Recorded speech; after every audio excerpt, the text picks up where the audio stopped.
Long,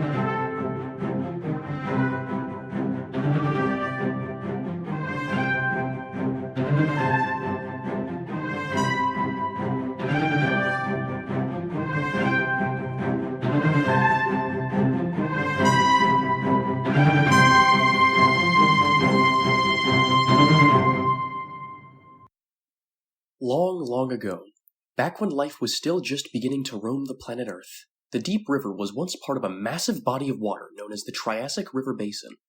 Since then, it has become no stranger to life among its surrounding areas, even when humans began making their ways across the continents. Nowadays, the Deep River is known for its steep banks and sprawling landscapes, dotted with cities and towns that are full of life and culture. However, it wasn't always the industrious center we know it as today. Many walks of life have ambled through the areas of the Deep River, and all of them have, in one way or another, left their mark. In this episode of the Deep River podcast, we will be discussing what the pre-European contact era of the Deep River looked like, and how we know who or what walked among its sandy waterlines. Throughout history, many civilizations have risen and fallen around rivers: the Egyptians, the Mesopotamians, the Romans. Rivers and other natural bodies of water seem to be drawing points for early humanity to not only build a life, but to thrive and expand. Well, I think it's interesting that, for at least 10,000 years, maybe tens of thousands of years, so people have been probably visiting this site. Yeah. And it's changed a little bit, but through that whole time, including the present, people are attracted to this, and largely for the similar reasons. The river, the creek, the natural beauty, the wildlife. So now we don't necessarily depend on harvesting food from the river or the forest to live, but we still appreciate a lot of the same things. Yeah. About what is here and why we want to be here too.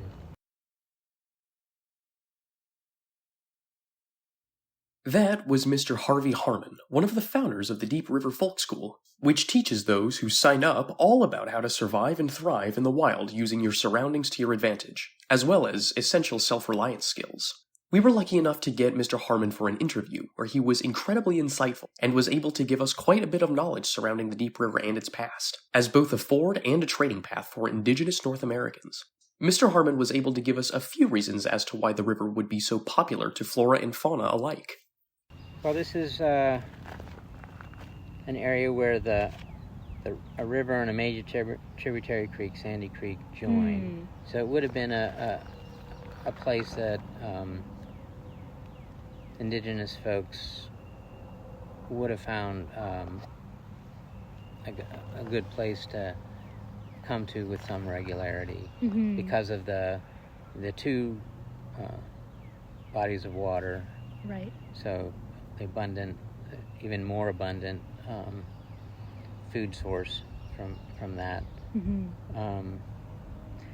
And then in the later periods, more, in the woodland period, my understanding is that then the floodplain areas were often farmed on some rotating basis, so slash and burn. Right.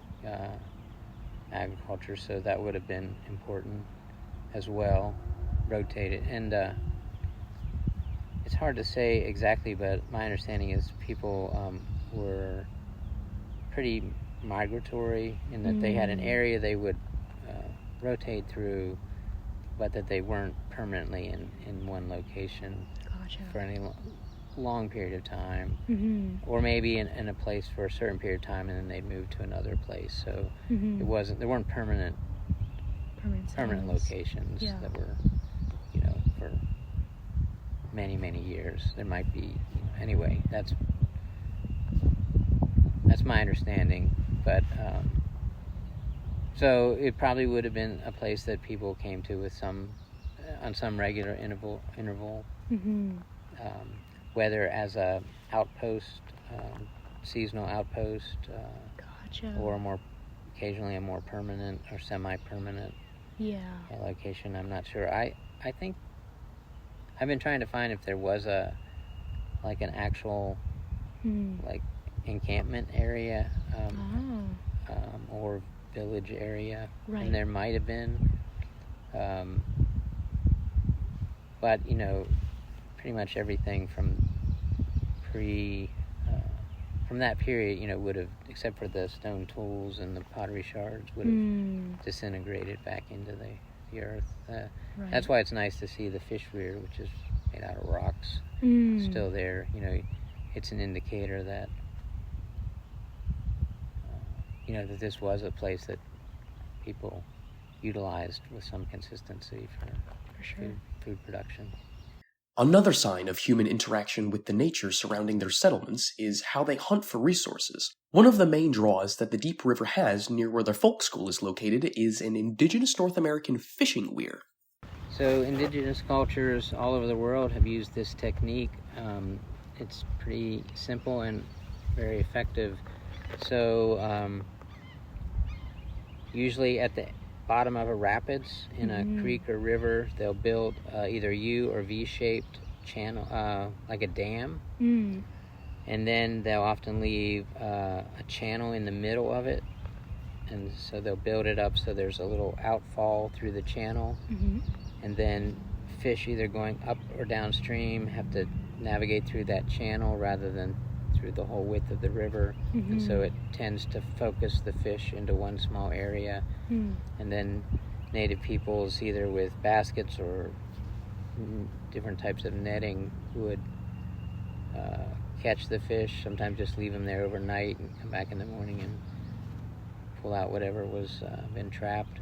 My understanding is they could also start upstream, a group of them walking downstream and kind of push the fish in front of them, and then maybe other people would be there at the weir to catch or spear or gather the fish. I think it was also effective when fish were moving upstream to spawn. So that would be another time when fish would be easy to gather and collect that way, by them being channeled through a very narrow part of the river. Fishing weirs are an incredible marker of indigenous North American involvement along rivers anywhere, and the fact that the Deep River has one makes it even more magical to be around.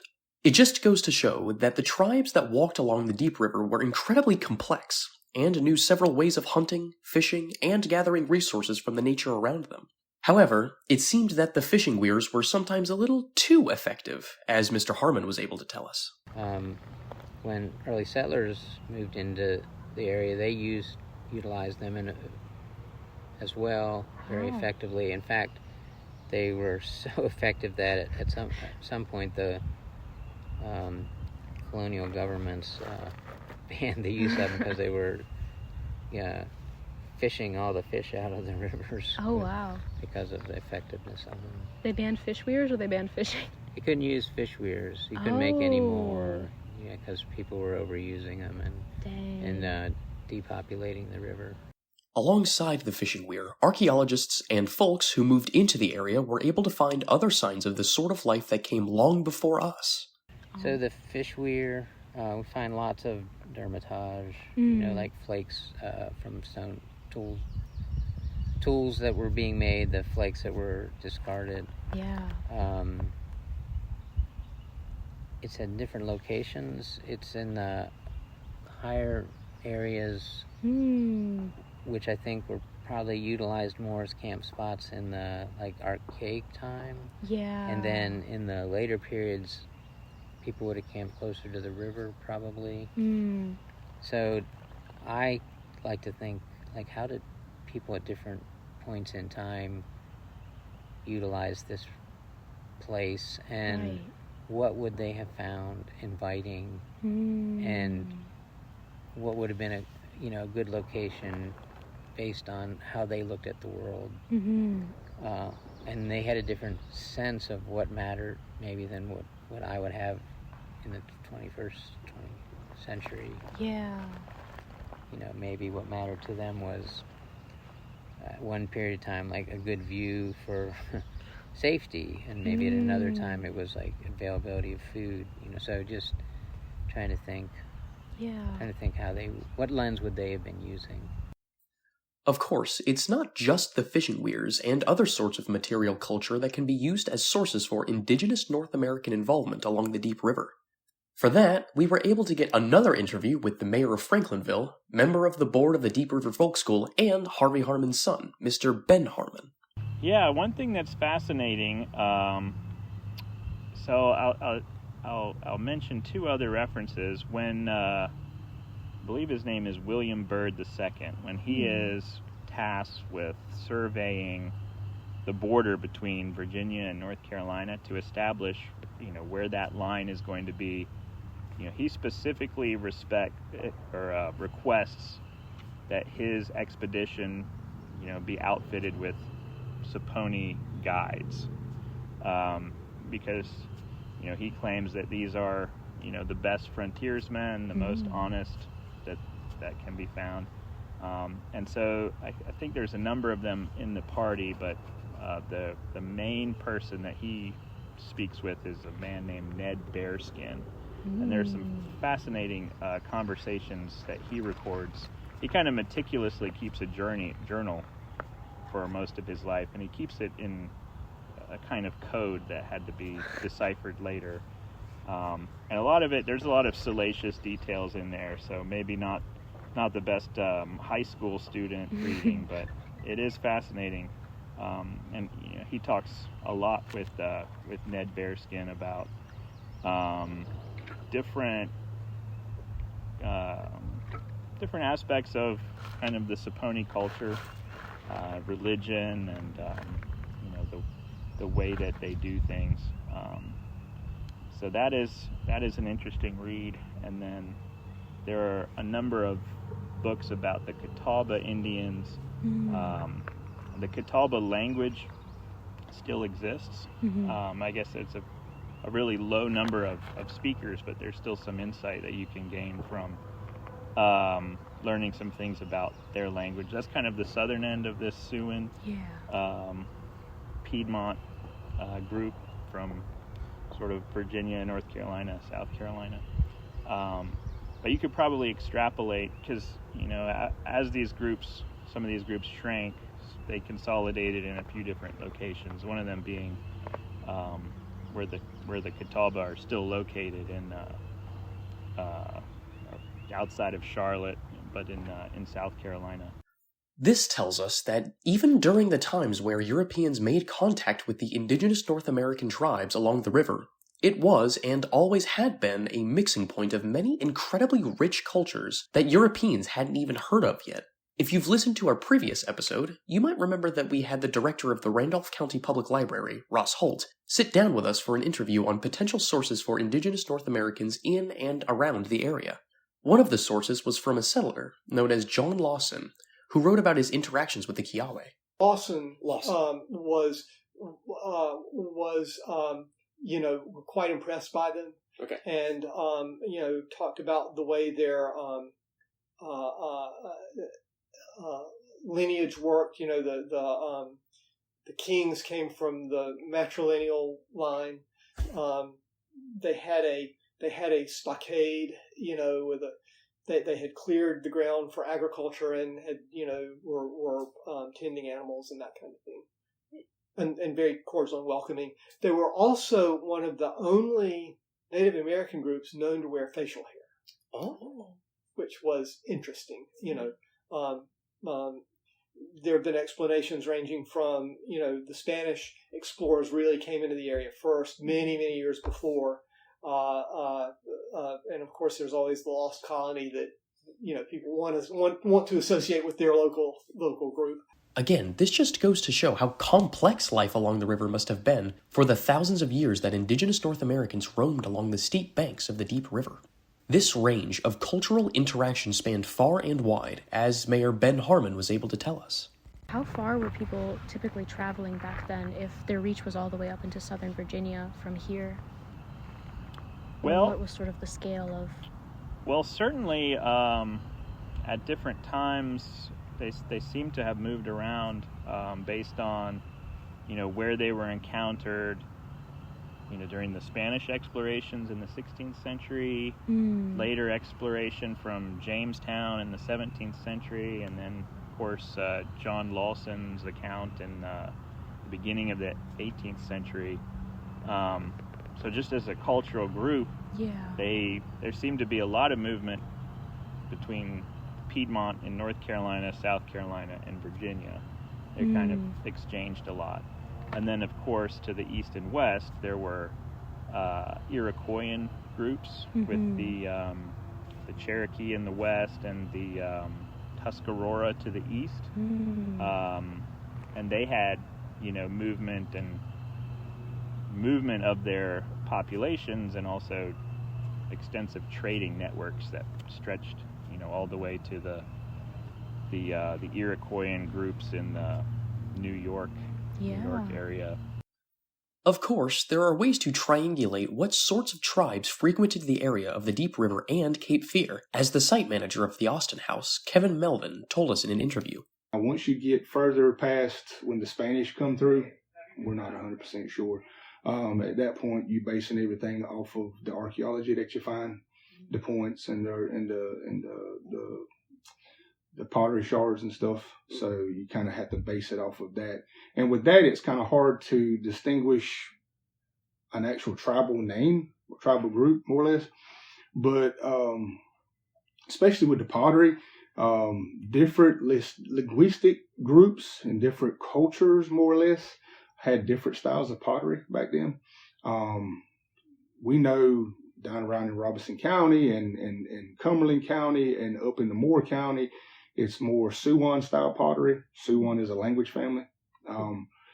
So once you cross over the Cape Fear and start moving up toward New Bern, that way toward the northeast kind of section of the state, it's more Iroquoian style pottery. That's a different language family. That's your predominantly the Tuscarora up that way. From the pottery that I have been able to find and what I have seen online, what's around House in the Horseshoe is kind of very similar to the Siouan style pottery that you find in other parts of the state. So yeah, we're thinking it's those Siouan speaking peoples, like I said, the Kiwi, the Saponi, the Eno, up around in there. So yeah. But yeah. And like I said, with the native stuff, the one scraper that I found dates back to about 10,000 years ago. Some of the artifacts, the points and the stone tools, I wouldn't be afraid to say probably 12, 15,000 years. So there's been a large presence of native people on that property. And I think they were using it for the same thing that Austen was using it for. It's proximity to the river. You got good fertile farmland. You got game. You got animals, that sort of thing. So yeah, why not? Take advantage of that. So yeah. Now, of course, this is just a slice of who or what roamed around the Deep River. The wonder of its rushing rapids and sheer banks has been known to several generations of flora and fauna. It truly is a beautiful piece of the landscape that, as we have shown, has been around for an incredibly long time. But don't just take my word for it.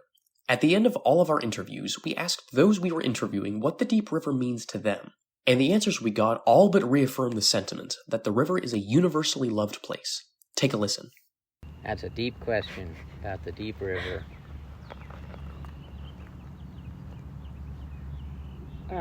Well, we have as people being made up of a large amount of water ourselves. Yeah. People are very attracted to being close to water. Yeah. So I often hear people say things like I love the sound of water over rocks, such a centering and calming sound. It just puts me at ease, and I love being close to that sound. Or people say,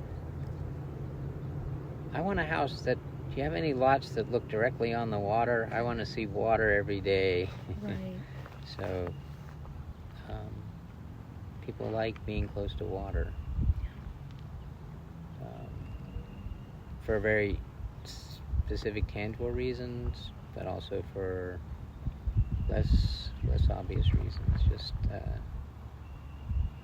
like the connection to seeing water, hearing the sounds related to water.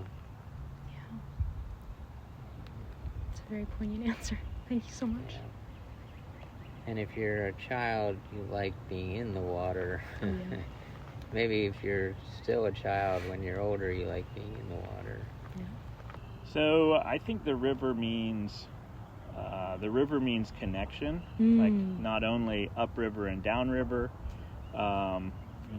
connecting at this particular point, but also the past and the future, because they'll tell you that the rocks that make up this river are however many millions of years old, and that's true, but things are always changing at the river. It's not the same water, it's not the same people, but it is always it does always remind me that everything is changing and also staying the same. Well, I think it's, T.S. Eliot said good poetry communicates before it's understood. So I think when you go stand at a place like Riverside Park in Franklinville or Faith Rock or some of the beautiful sections of the river, or even some of the industrial sites that are not that beautiful, or House in the Horseshoe, you just get a sense, you just get a feeling that something happened here that was important. Absolutely. And it communicates before it's understood. Again, just getting back to those voices that have not been really told, those stories that have not been told in the past. The native perspective, the enslaved perspective, the female perspective on the property. If it wasn't for a woman in the 40s, Buffy Ives coming in, she's the one that did all the work in getting this property preserved. She's not really talked about that much. If it wasn't for her, again, you wouldn't have this historic site. Same thing with Temperance Austen. If it wasn't for her actions, you wouldn't have this site today. So again, that those voices need to be told, and they will be told better. I hope and pray that I can do them justice. Thank you so much for joining us today. We really hope you can tune into future episodes. Each of our episodes will include show notes with citations to anything we referenced. You can also refer to show notes if you're interested in reaching out to us, if you're interested in making a donation, or if you'd like to find information about local river organizations where you live. Thank you all again for listening, and remember, the river is us, and we are the river.